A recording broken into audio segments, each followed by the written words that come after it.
there, and welcome to yet another very interesting edition of Health Matters, reaching you live on NTA Channel 12, Uyo, your dependable station. And this is a program where we bring you health issues. We discuss health as it concerns you because we want you to keep fit, we want you to stay healthy, thereby making a wealthy nation. My name is Umo Basedate, your host, and today we have in the studio a very important personality, a senior citizen, Dr. Malaki Apasiodion. He is a veterinary, environmental, and public health consultant here in Akwa Ibom State. Hello, sir. Welcome to the program. Thank you very much. And you know what? We're going to be discussing something very important, something that will really interest you. That's talking about KPOMO. KPOMO, yes. That's hide and skin from the cow that you eat. I know a lot of people love KPOMO, and with the economy right now, KPOMO is just the second alternative for most of us. But how healthy is KPOMO? Because you go to the market and you just see everybody struggling to buy this thing. The doctor is here to tell us more about the KPOMO that you and I love to eat. Okay, sir. So talking about KPOMO, that's the common language for hide and skin. But could you just tell us a little bit more about what we need to know about this? Well, KPOMO, like you've rightly pointed out, is hide and skin from particularly cattle. And so the economy, like we have rightly also said, has made it, I think, the major source of meat for people in their food. There's really nothing, as looking at it, it's a meat source. There's nothing really wrong with it on its own.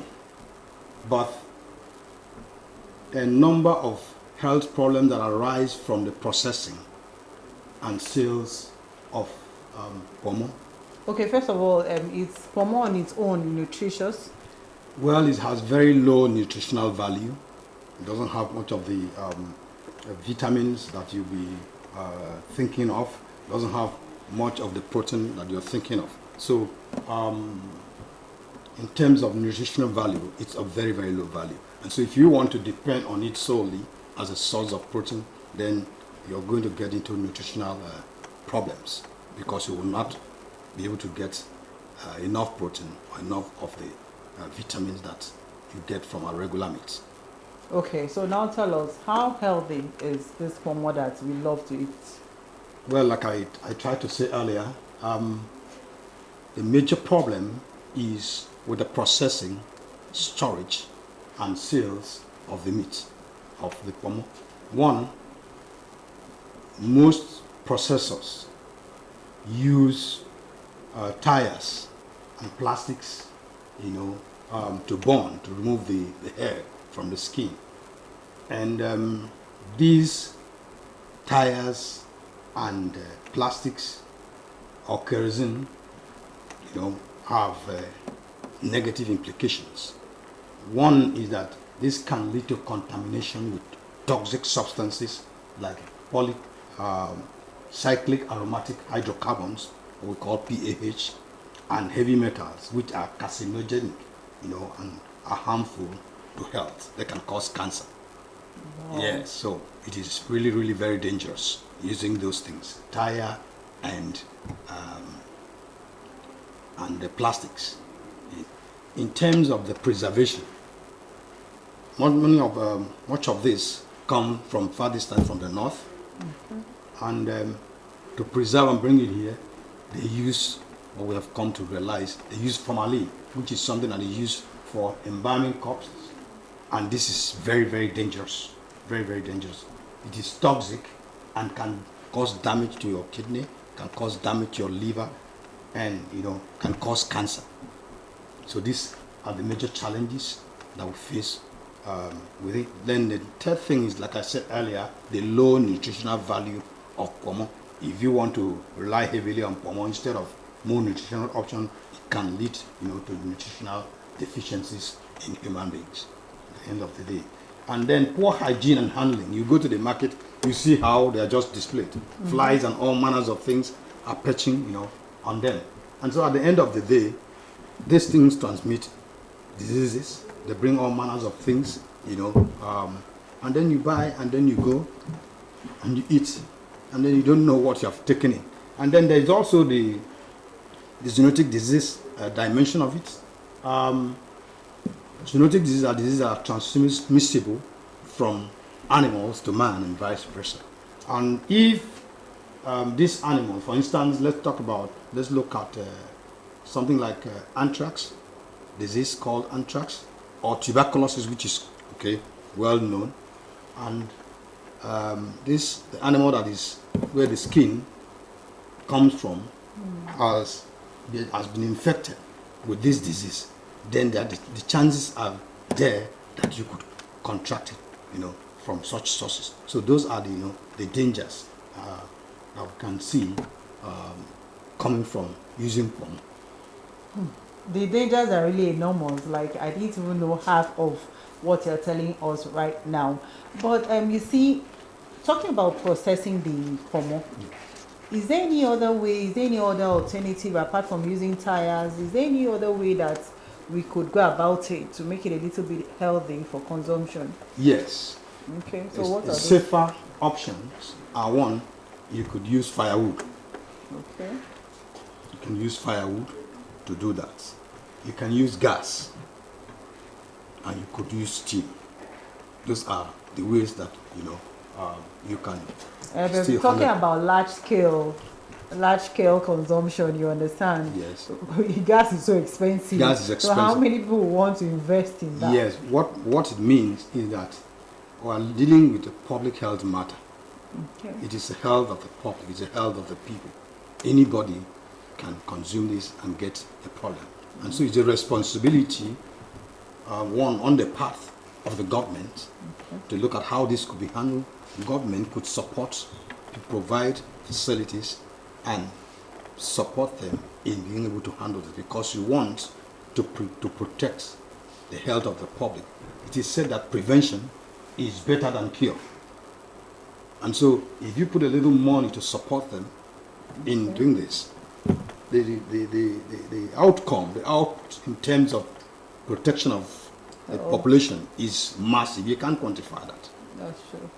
Okay, and I've also had cause to witness where they're skinning these cattle up the west, that's southwest. They don't go through the process of burning like we do. Rather, I don't know if that's what you refer to as steaming. I noticed that they use razor blade to scrape the hair.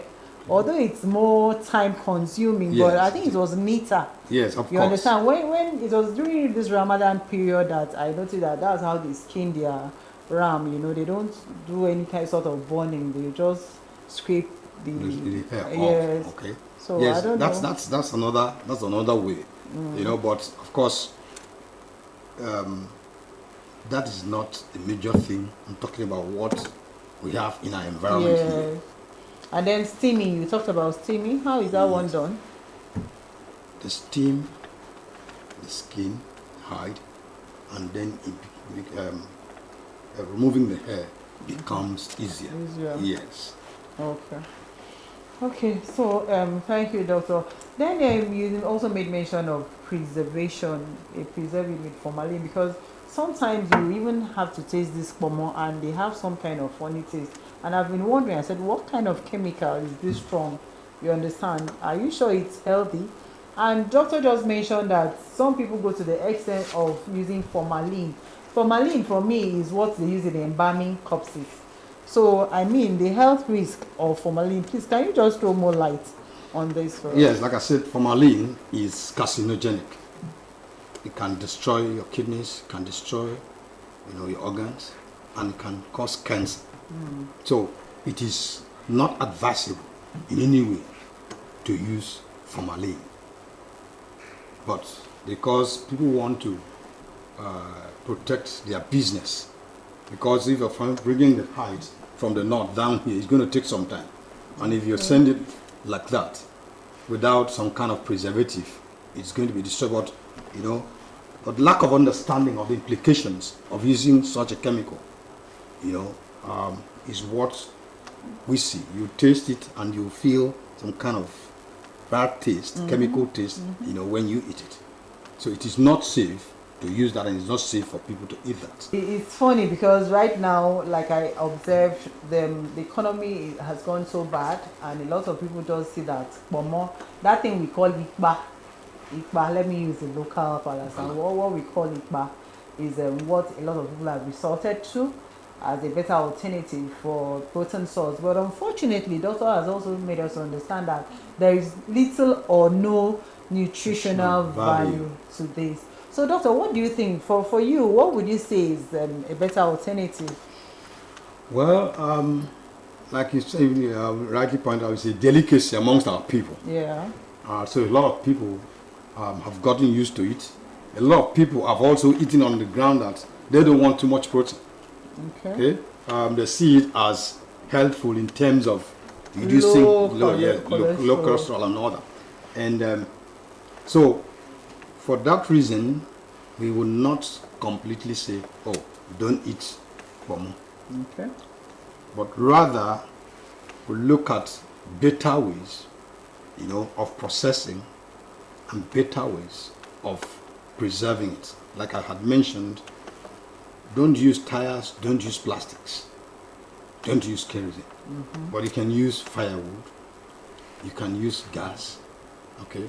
That will solve the problem of the chemical that gets into the skin. And in terms of preservation and storage, then refrigeration. Okay. Yes, you can do refrigeration, or freezing, as a storage way of storing it. Then if you want to add something to it, you can use salt. Okay. You put salt, or you can use vinegar, you can use lime. Those are traditional ways. Those are not harmful things. Those are things that we, use. We eat salt, we use lime, we use vinegar. So that is a good preservative that would not be damaging, to my health and to your health. Okay, Doki, being a senior citizen, I'm sure some people would say yes, or we've been eating the tikba for so long, and it's just today that people came up to discover that tikba can cause cancer. So as a senior citizen, before now, how were you people preserving, how were you handling this pomo of the thing? Because I'm sure back in the days, our parents used to eat pomo, right? Yes. So it's not like it's new. So before now, how were they preserving it? How were they handling it? What is different today? What are we doing wrongly today? And what we are doing wrongly today is that pomo business has been commercialized. Okay. And a whole lot of people are in it to make money. And of course, in an environment, the number of cows that are killed is not so much. Okay. I mean, to deal with the commercial. Yes. Okay. We look at on a commercial scale, and those who are marketing will want to have a stock of it, so that wherever anybody wants, they can get it. And so today it is being imported from the north, where you have most of the cattle population, right? And like I said earlier, to bring that from up there down here is going to take days and weeks, depending on the means of transportation. And so if there is nothing to preserve it, as it were, before it gets here, it will go bad, and they will lose their money and and so that's why people are in trying to address that. They now go to using formalin without understanding the implication of that to human health. So to address that, we need to raise the consciousness of the public. Yeah, and that's why we are doing this. Yes, the eating public, and of course the people who are in this business too. They need to be told, and then there have to be rules regarding this and penalties for flouting this. And then, of course, government also has to put in place a machinery for inspecting, where these things are sold, where people bring them, maybe large-scale marketers, and then you look at what they're brought in. Is it proper or not? Or what was used to preserve, it? Is it safe for, human health or not? So those are some of the things that need to be done. Like I said earlier, in the past, in the olden days, I mentioned here salt. He put it there. Salt is still is a very strong preservative. Vinegar is a very strong preservative. Even lime is also a very strong preservative and will preserve the meat for you. Then, if anybody is doing it on a large scale, then you should think of refrigeration. Okay? Freezing. Meanwhile, there's no light. That's a challenge. We have a power challenge in this country. Yeah, so how do we cope? So those are the challenges.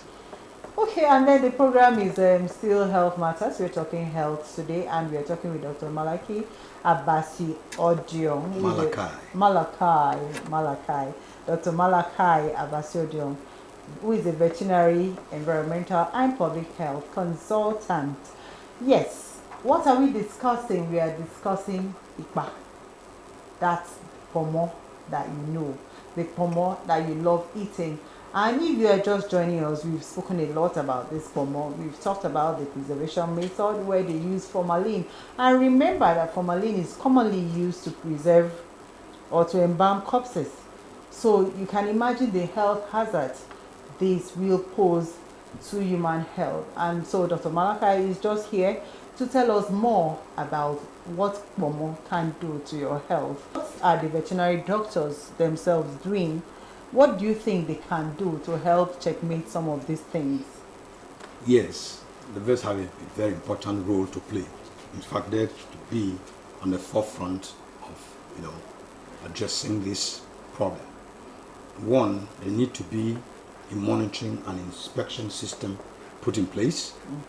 That will go around, identify places where people stock and dispense this thing and sell to those who go. I'm looking at the big sellers now who sell to the smaller people who take to the market. Look at what they're doing there, look at what is coming in, and then look at the market as well, where these things are sold, how are they being put in place. We need to be able to refashion our system. You go to the market and see things that are can easily spoil, that can easily be contaminated, just being put there in the open. And then all kinds of things, flies, dust, perch on them. We need to be able to address that. Simple education, awareness. People, you can cover your wares to protect these things from contamination. That's critical. And then thirdly, there are laws, concerning these matters. The Animal Disease Control Act. All these things are stipulated there. But there's also need to enablement for these laws to be implemented on ground. Monitor the movement, even while these things are on transit coming here, they should be checked right there. If they are not proper, you return them. You seize them at that point, even before they get into there where now people will go in to buy. And then there's also a very important need to also educate the public about the dangers, involved in this. Because a whole lot of people take these things without knowing. Yes, the implications. And so ignorantly, they go to buy something that will kill them. Yes. But if they are aware, people will now be more cautious and then look at exactly what they are buying. Because if you bring something and then people come to understand that this thing is not a good thing, nobody will buy from it. Nobody will patronize you. So there's need for a lot of awareness creation. There's need for the law to take its course. And there's need for monitoring and inspection, because human nature is such that we give them an in to take them out. So it's got to be a regular thing across, the entire state, so that we can, in this way, we'll be able to protect our people from, things that we could keep them away from, by such basic awareness creation, doing what we should do. Okay, Doc, truth be told, do you think we can actually do away with POMO completely in our society? Is it possible? Is it a possibility? Well, like I said, it would not be proper to think of that. Why? Because like we discussed earlier, it's a delicacy that our people have been used to. And so a whole lot, some people are taking it, as something that is good for their health because of low cholesterol and other contents, right? Low protein content and other, because they don't want, to have excess of that. And so they resort to that. So for those people, you cannot go and say, oh, they cannot. Yes. Okay. But the critical thing is to deal with what is making it, a problem to people. The processing, the storage, and of course, the way it is marketed. Okay, like you said, there are regulations that are already there in place. Yes. So as it is, it's obvious that some people are not doing their work well. Because before now, I know that growing up, I used to hear of veterinary doctors or some agencies going to the markets, going to the abattoirs to inspect. Yes, it is still on. I can't remember the last time I heard about that. No, when the meat inspections are done in the slaughter slabs in the abattoir. For instance, if you go to your abattoir, the central abattoir, every morning you see veterinarians there, inspecting the meat. Okay. Every animal that is killed is inspected, and then they will decide if there's a problem, if there's a disease. There are rules governing that. They will now so what happens to those ones that find their way into the market without maybe going through the abattoir or something? Central abattoirs. Well, for instance, you hear a lot of the meat cattle now come from the central abattoir. And the possibility of their inspection is high. But then, like I said, we are dealing with human beings. Of course. People can smuggle things in. That's why I talked about the need to strengthen the monitoring system. The inspection system. There's need to strengthen that. Provide the logistics for the people to go out. For instance, the meat inspection is done early in the morning when the animals are being slaughtered. What do you think are those other alternatives that Nigerians, Akwa Ibomites, can resort to in the alternative? Well, there are many other meat sources. Chicken is there, pig meat is there, fish is there. But again, like we said, the prices have gone sky high. The prices have gone sky high. But even then, for instance, in the poultry we're talking about, I did mention that, you can still, particularly from poultry, you can contract salmonella, what we call salmonella, that is typhoid fever, in the common language, from poultry. If you buy eggs or buy chicken from farms that have been infected by salmonella bacteria, and of course when you go out to the labs, a lot of people get ill and they go, oh, let's go do a test. At the end of virtually every result comes out with typhoid, malaria typhoid. Yes, malaria typhoid. I don't know whether you have. Yes, observed. So that's the situation, and a whole lot of people blame this on water. But the major source is our poultry farm. Our poultry farms. It's our poultry farms. So that any farm that has been infected with salmonella, then it's going to go. You buy the eggs from there, you're going to contract it. You buy the meat, you're going to contract it. And then, of course, the wastes, poultry waste, dumped anywhere, used to use a manure. It should not be that way.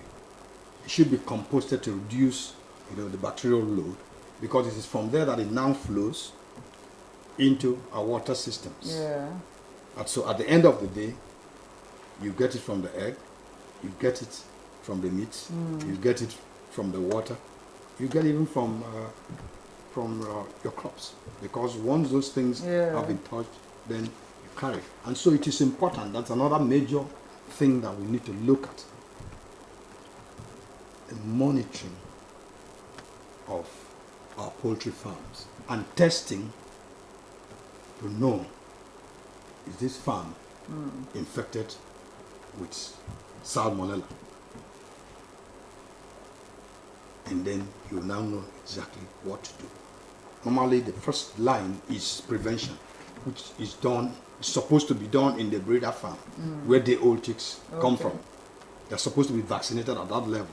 And then again in the poultry farm, particularly for layer birds. So that means we still have veterinary doctors have a lot to do in helping us in the public health sector, because I mean the common man out there wouldn't know. You're running away from KPOMO because of the health concerns, and then you're also running into, okay, for instance, chicken, and you still have some health issues that may arise from that area. So for us, what do you think the veterinary doctors should do, maybe a little more? Yes, like I said, there hasn't been, to my knowledge, testing, inspection and testing of poultry farms, for some of these infections. There's need to put up a system where veterinarians can inspect farms, take samples, and then do their tests and be sure, oh, this farm is a safe one. There's no problem here.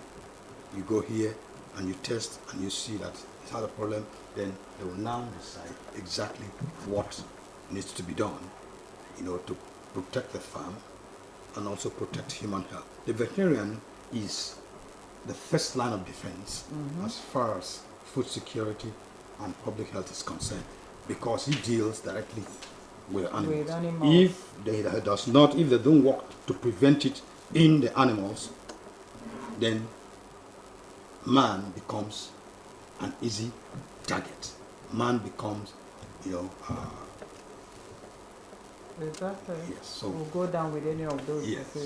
Okay, thank you so very much, Dr. Abasedio, veterinary environmental and public health consultant. It's been amazing having you in the studio. Thank you. Thank you so much. And you've heard it all, the KPOMO that we so much love to eat. There are certain things you need to look out for. Be careful so that you don't use your money, go to the market and purchase what you're not supposed to. Because some of these things, like he noted, could lead to cancer, could affect your kidney, could affect your liver. And that is why we are just here to create that needed awareness for you. Let's make sure that you stay healthy. Thanks for watching. I remain Omar Basidi. Let's make it same time next week. Bye.